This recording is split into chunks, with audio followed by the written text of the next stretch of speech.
Now I will invite Erik Weaver from the USC Entertainment Technology Center to talk about AI and media. Thanks, Mark. Really appreciate it. I actually have to work off the non-clicker. I probably should have done hands-free here today. So my name's Erik Weaver. I work for the ETC. We're a nonprofit think tank. Most people know us from our work on DCI and the Pacific Theater and some of that work there, or IMF. I am standing in for Eve Berkowitz today, and I got these slides this morning at 6 a.m., so I'm going to be a little bit teleprompter-ish. I apologize for that in advance. But I do have another talk on Chickaboom later in this same session that is actually my field of knowledge. So let's just take a look real quick at this. A couple predictions we made. Don't believe the hype on ChatGPT. It's not a general intelligence tool, so it's not attempting to take over the world in anything like that. Cool apps will emerge. It certainly disrupt, but not entire workflows. And when we get into like the AI and Chickaboom piece, we'll show you how we're using it in different aspects of the workflow. The number of models will explode. End-to-end workflows will be a massive challenge. So that's something also very much to pay attention to. Gen AI will put more power in the hands of the top food chain creatives like directors, producer. But I mean, I kind of argue with that a little bit because I'm seeing it really helpful for the independents as well at this point. It's empowering a new culture of folks that can do things that were never possible. At least that's what I'm seeing in my own personal work. Understand that we're only 24 months into the ChatGPT world. So this is a whole new thing, and it's coming fast. A couple things that we're going to be going over. Commoditizations of LLMs. Knowledge is hot. From models to workflows, and the issue of control. So one good thing that Eve has put together is a bunch of amazing slides, and I have to say, as I was talking to someone earlier today, this is very temporal knowledge. This stuff is changing very quickly as we begin to look at how things are developing out there. So you can see quite a few of the different tools.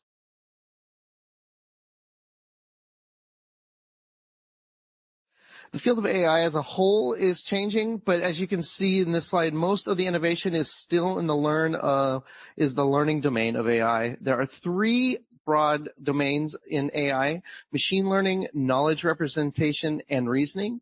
As you can see here, we have made a lot of progress in machine learning, but to achieve true AI, we need more innovation in unsupervised or semi-supervised knowledge. Representing reasoning, incidentally, these are two hottest areas in AI right now, but are still very early. Both of these fields, experts don't actually agree on the best way forward. So it's a bit of a slog as we go forward. The field of reasoning has a pretty big breakthrough with the release of OpenAI, their newest model, ChatGPT 0.1. The model is a very clever upgrade in LLMs without fundamentally changing the paradigm. It uses chain of thought reasoning, which basically breaks down LLM's output into logical thinking steps. The model is pretty major upgrade in the paradigm. It's truly reasoning and conducting complete iterative tasks.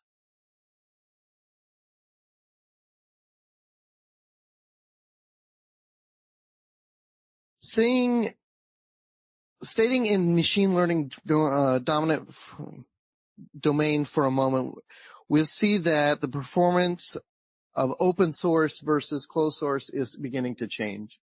So some of the closed or the open source models are catching up to the private models, which is a big step up. And Anthropic, Runway, other stuff become major players. I've really seen some amazing stuff coming out of Runway recently as we move forward. A lot of the research that I'm personally doing is seeing that it is definitely going to be disrupting the VFX and post community. Right now, they're only kicking out a 720p 8-bit color, but if you use Topaz on top of that, you can get upwards to 16-bit 2K or 4K that actually usable as you move forward in VFX and processing and cleanup.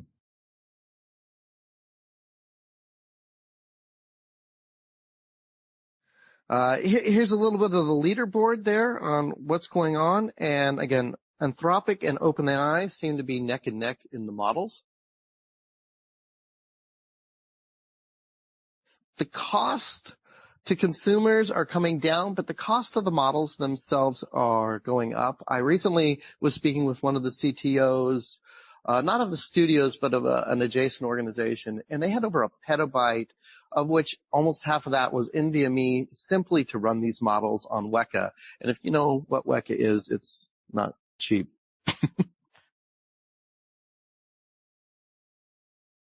Highest performing LLMs on Hugging Face, in case you want to see some of the statistics there.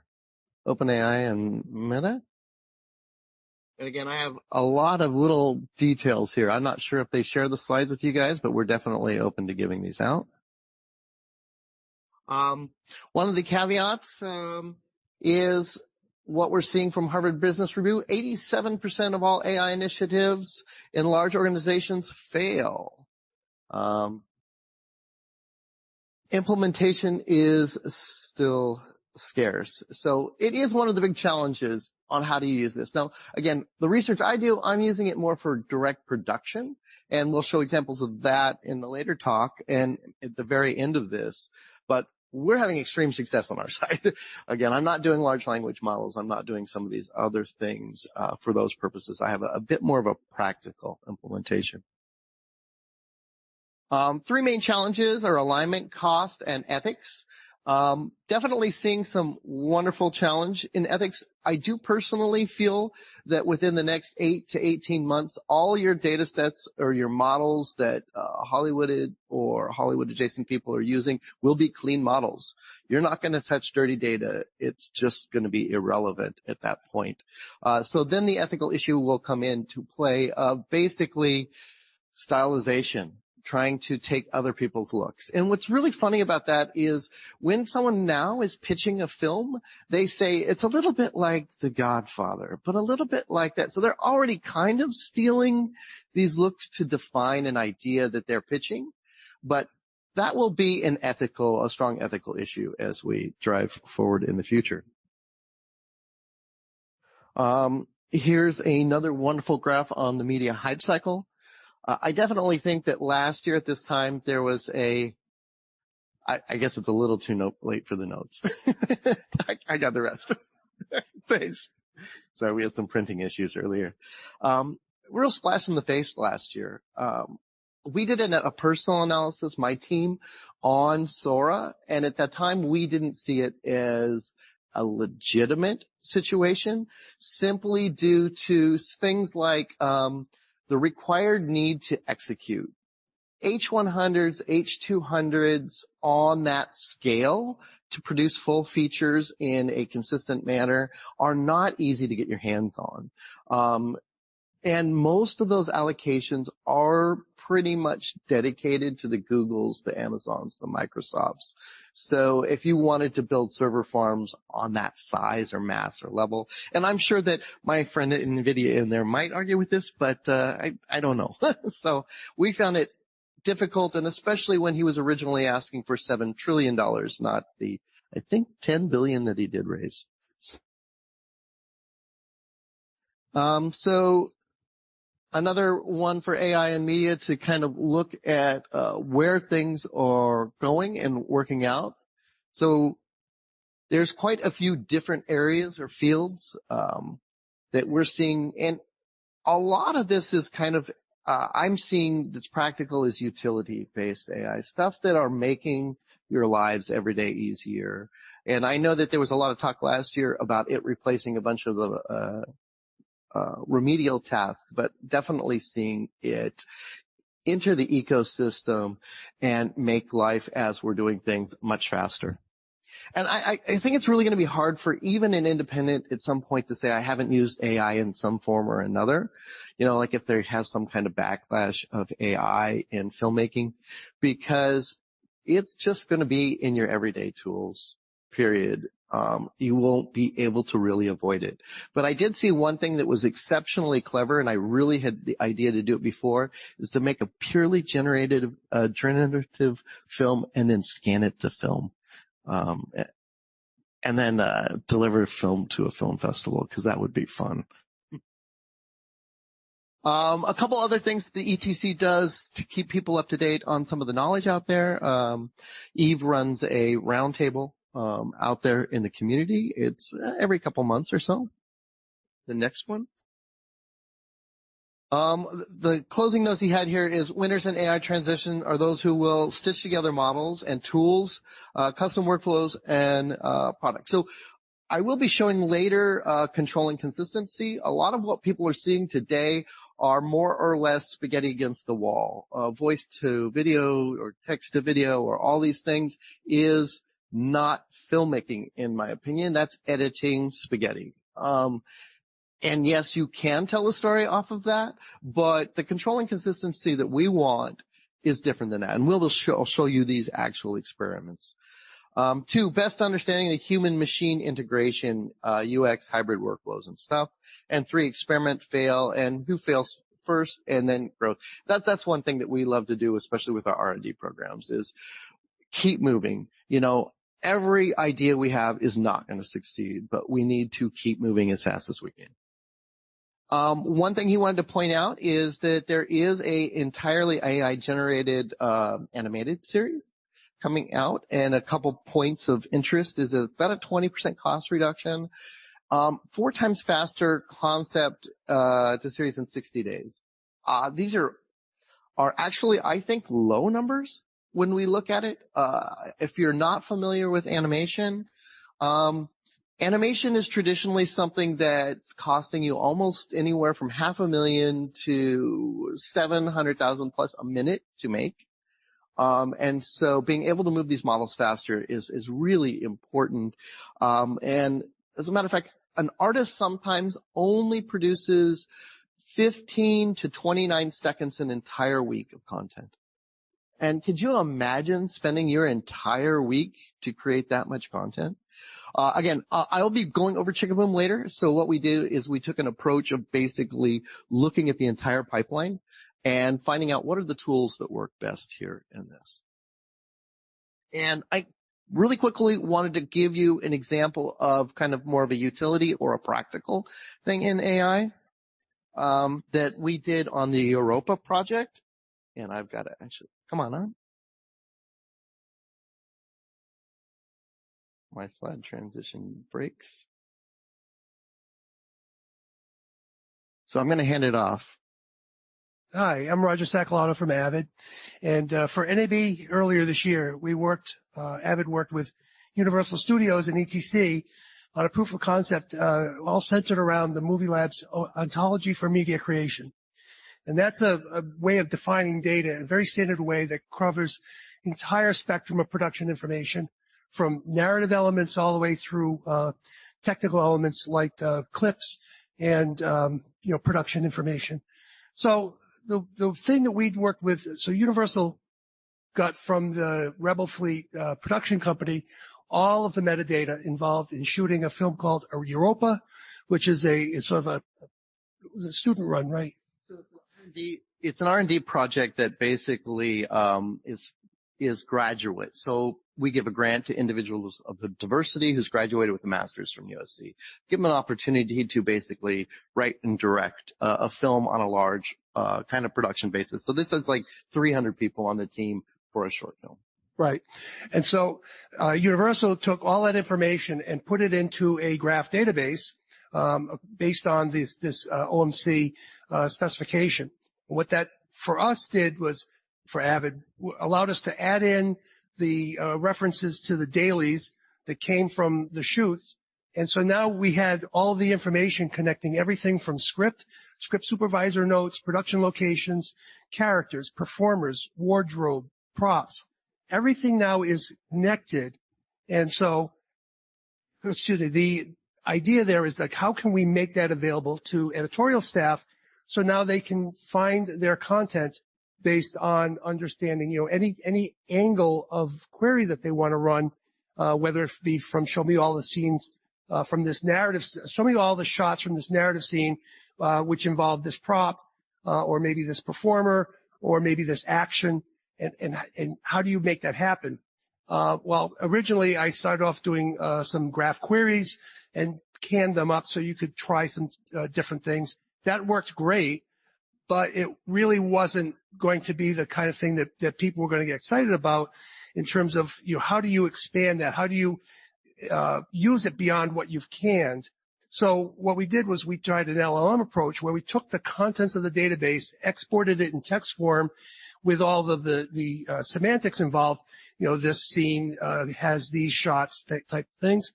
And then we could run it through an LLM. And so what you see, you can't see. Did we miss part of it?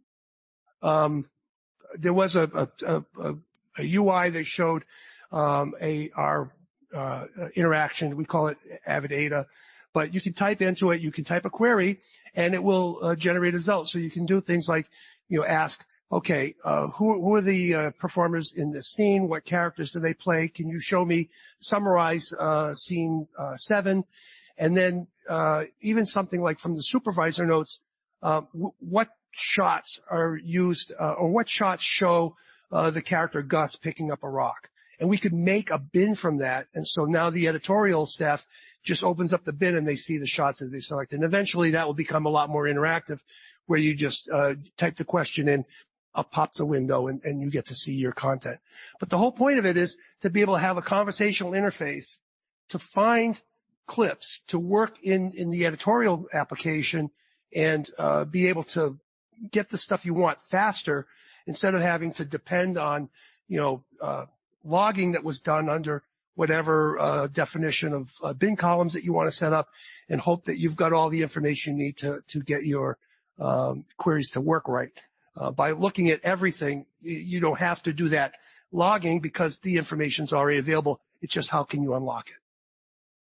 Thank you so much. So that's kind of a future-facing kind of look at where some of the research that we're looking at and going towards. And we'll have a little bit more in the next session. Again, I apologize I had to step in here for Eve, who is really the master of these things, and attempt to do my best to fill in, especially since I got the slides at 6 a.m. this morning. But I guess, do I hand it off to you? I know I'm a little early here. Yeah, questions would be great. I hope I can answer them. Anyone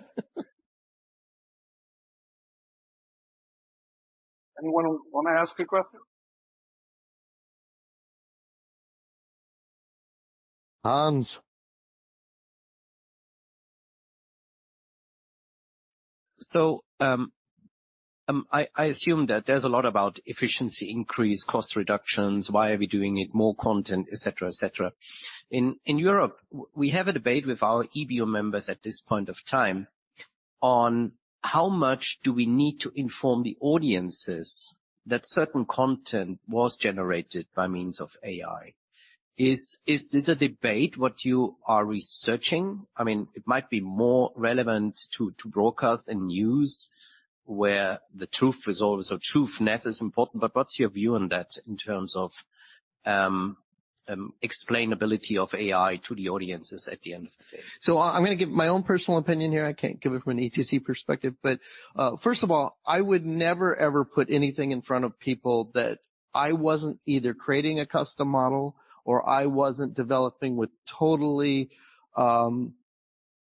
licensed content. When you look at some of the Chickaboom stuff we're doing, my creative at one point does use a couple tools, but after he gets his mind eye onto paper, he then says, we're going to handwrite that, do this. We're going to have animators come in. We're going to create all the expression sheets. We're going to do all these pieces by hand. So we're air gapping the system there on potential liability in any way. I think that would be curious, but I think it's going to be a very complex thing to say because it's touching so many tools at this point. Like, it would be a very complex thing in a warning or statement or something to say, okay, now my Avid used this in metadata. Now my DaVinci Resolve was doing a hint of this and something, so that would be really tough. So I don't envy the person who wants to try and put that problem together for a statement. But it would be like GMOs. This is artificial corn or something to some extent. I don't know. Another question. Hello. It's wonderful. Just wanted to ask, you said that AI tools are giving power to the directors and producers a bit more, but also independent filmmakers. And I just wanted to ask, in your opinion, what do you think would be the tools that might be of most use for people who are doing like their own independent productions, and what do you think they can get out of AI in that sense that will let them develop their project? So I think the easiest one I'm seeing right now, without getting overly sophisticated in the tool sets, are either concept ideation or getting and learning how a director's vision is interpreted. And then the second one would be a little bit more towards post. If you look at some of the tools like Runway 3, what you can do for VFX shots. So we're working on Europa right now, and there's a couple shots that I just have run out of VFX budget and time. And they can emulate or create things that are pretty fantastical. Let me see if I actually have an example right here. That I just, again, I couldn't physically or financially afford to do. Let's see how that takes a second to open or not. So I would look at it for VFX cleanup. In film. All right. So this is just like a shot, and you're going to see that there's errors in this shot, but this is a couple prompts, looking at this, and this is Europa as it comes around. But obviously, as you see, there's some errors in the model. But so those are the two areas that I would immediately look at. Yes, Steve. I have a question for Avid. So that was a very cool interface that you were showing with all the balls and pop-ups and things like that. I'm wondering what the outputs of those are.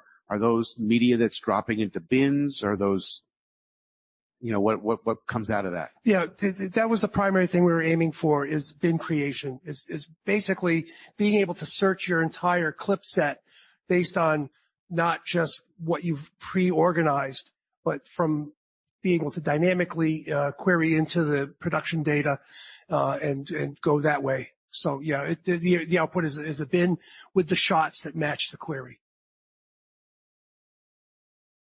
The balls you saw there were entities in a graph database, and so they might be a production scene or a slate or a script supervisor note.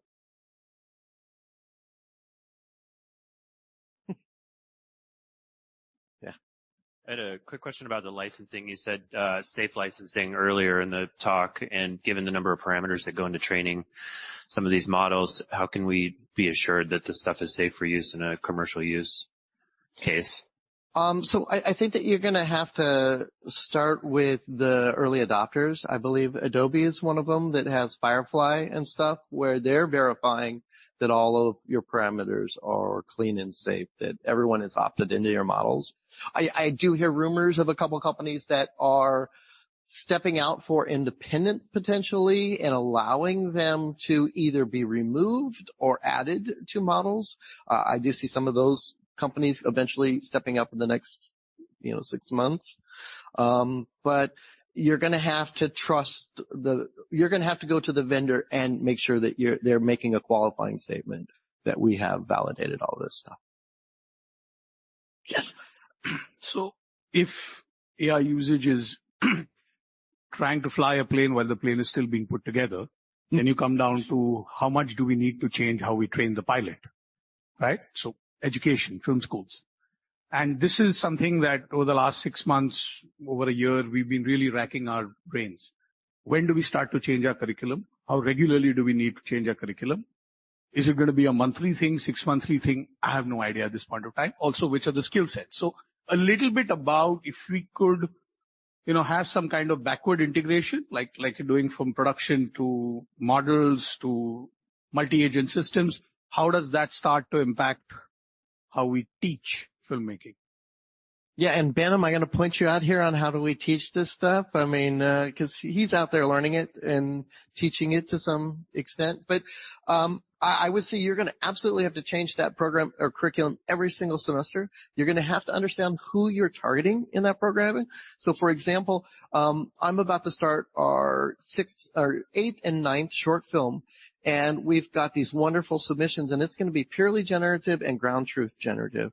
And what we have to learn is what do those artists need to do? There still needs to be a division between the creative and the technologist. So how do they use rudimentary tools? How do they do the stuff that's critical, but not have to get fully into learning some of the models? So understand who you're training then at this point. Are you training someone to support a creative, or are you training a creative? And again, it's going to be a constantly moving target. So, for example, on Chickaboom, my boss is like, "Are we fixed on the workflow? Are we fixed on the workflow?" And I'm like, "No, like we just started using, different Lauras to train our characters, and fluxes who we're using now, and it's like I wasn't using that 3-4 months ago, but now I'm using Flux for all of my characters because I only need a few shots, and I can bring that up and put it right into my models very easily to create consistency."